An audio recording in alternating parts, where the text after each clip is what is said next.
সেই সুগার মাম্মিকে আমি কিছুই বলবো না, তার অনেক ক্ষমতা, সে মহারানী, সে অনেক কিছু, সে সুগার মাম্মির চেয়েও অনেক কিছু, এবং তার আরো কিছু সুগার মাম্মি আছে দেশের বাইরে যারা আমার সাথে ইতিমধ্যে যোগাযোগ করেছে।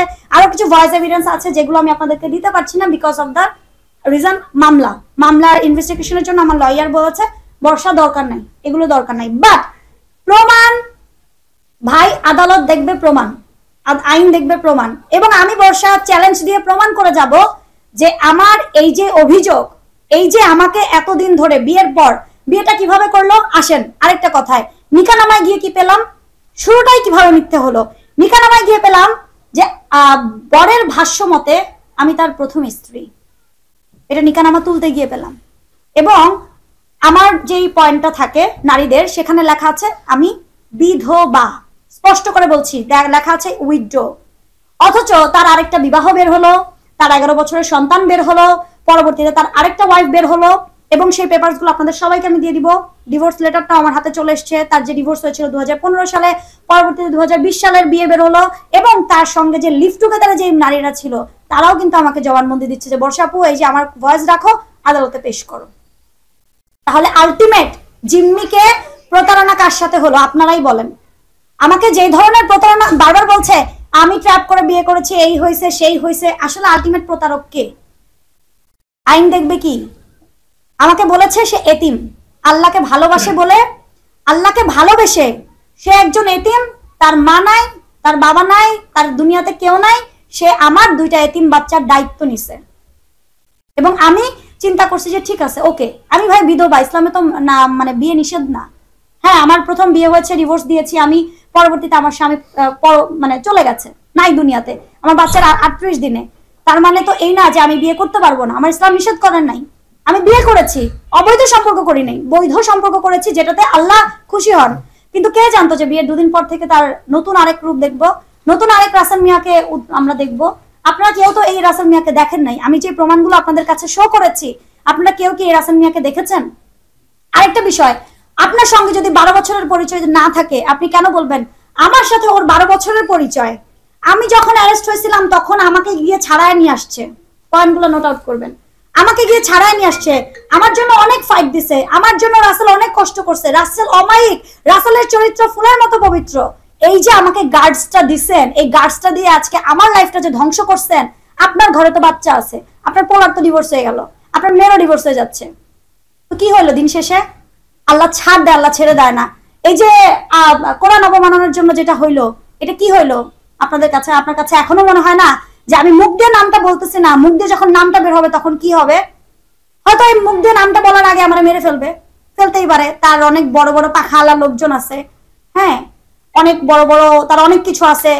গুলশান বনানী এরিয়াতে তার যাতায়াত, তার থাকা, সে বাংলাদেশের বড় বড় ক্লাবের মেম্বার, তার কি জানো ড্রিঙ্কস খাইতে লাইসেন্স লাগে না, সে সবকিছুর মেম্বার। আচ্ছা ভাই আপনারাই বলেন, কেউ যদি মেম্বার হয়, একটা মেম্বার হইতে কত টাকা লাগে?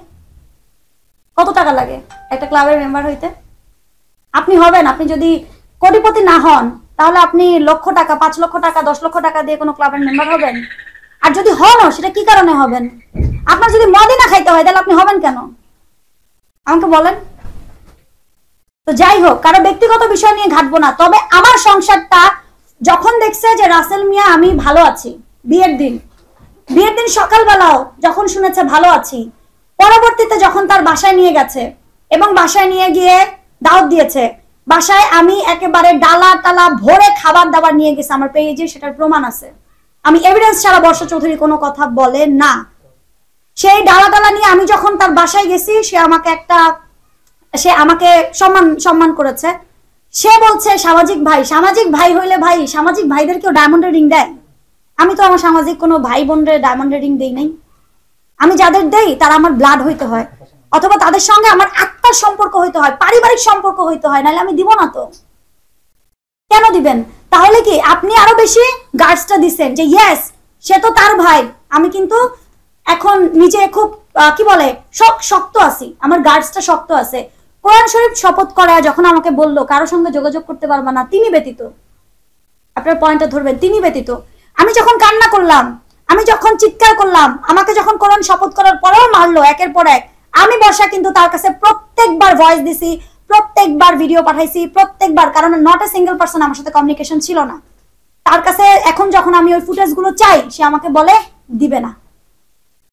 আমি যখন বলতেছি মেসেজে যে আমাকে সেই জিনিসগুলো দিয়ে দাও, আমরা তোমাকে যে আমি ওই সময় পাঠাইছি, কারণ তখন তো আমি কাউকে ট্রাস্ট করতে পারি না, আমার এখান থেকে ডিলিট করে দিছি, রাসেল যেন আমাকে মারধর না করে, আমাকে সেই এভিডেন্স গুলো দাও, আমার মামলার জন্য লাগবে। তার যদি সৎ নিয়ম থাকতো, সে কি করতো, সাথে সাথে আমাকে সেই এভিডেন্স গুলো ফরওয়ার্ড করে দিত, যেগুলো আমি হোয়াটসঅ্যাপে তাকে দিয়েছি। সে কিন্তু আমাকে সেই এভিডেন্স গুলো দেয় নাই। তার মানে আমার যে আমানতটা তার কাছে রেখেছি, সেটার খেয়ানত সে করে দিল। এবং সেখানে তার একটা বড় উইক পয়েন্ট আছে, হ্যাঁ অনেক বড় একটা উইক পয়েন্ট আছে। তারপরে আসেন যে যখনই দেখলো যে রাসেল আমি মিলে যাই, যেদিনই দেখছে রাসেল আমি একসঙ্গে হয়তো একটা টিকটক, হয়তো একটা রিলস, হাসতেছি, অথবা মারটার খেয়েও চিন্তা করছি সংসারটা বাঁচাই। ভাই আমরা নারী, দিন শেষে সংসার বাঁচানোর জন্যই আমরা সর্বোচ্চ চেষ্টা করি। প্রত্যেকটা নারী, বাঙালি নারী যে সংসারী সেইটাই চেষ্টা করবে।